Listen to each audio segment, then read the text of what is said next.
3 virtues we often instill in our daughters but fail to teach our sons. It all begins from the family, which is the smallest unit of the child. So the first virtue we often instill in our daughters but fail to teach our sons is a sense of responsibility. A lot of parents expect a lot from their daughters even at home. Washing, cooking, cleaning, bathing the younger ones, cleaning up their mess is the daughter's job. It's the girl child's job. What's the boy child's job? And we forget that the home is that workshop, is that training ground for our children. There is no other training ground, there is no other workshop out there or office that you're going to take your boy child to and begin to teach your child that sense of responsibility, how to be responsible in life. It all begins with knowing what is expected of me and doing it, what my parents expect me to do as a child. It's my duty to wash the plates in the morning, to clean up the kitchen at so time, to sweep the house, to bath my younger ones, to wash our clothes. That is what it is. If you expect sons that will grow into men, husbands and fathers that will live up to responsibility, it all begins from childhood.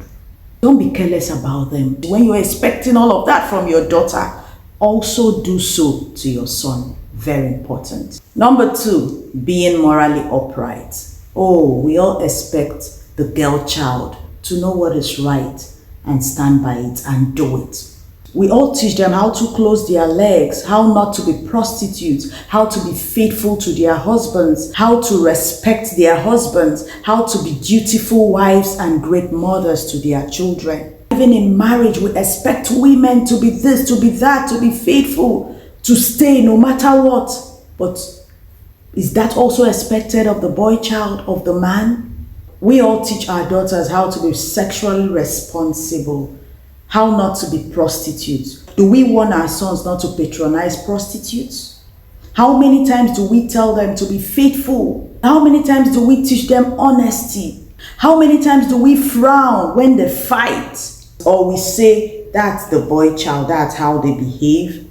If you do this, you're already failing as a parent. We should bring up sons that are morally upright and will uphold the principles and the right values expected of them.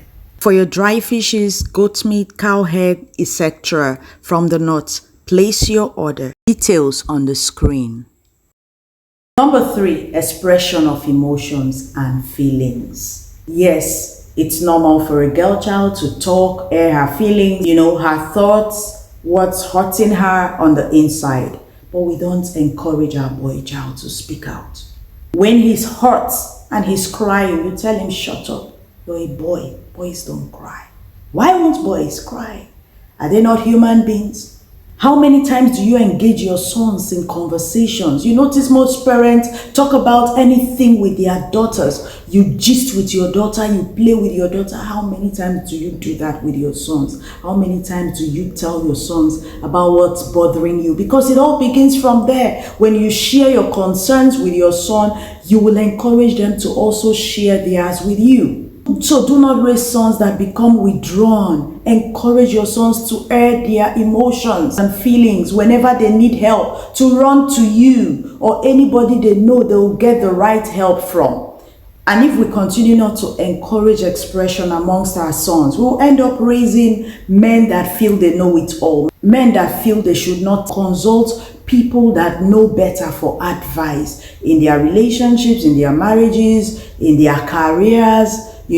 They just do whatever they like and live with the mistakes and regrets at the end of the day. So encourage expression amongst your sons just like you do to your daughters. Let us fix the foundation and do what we ought to do while we can.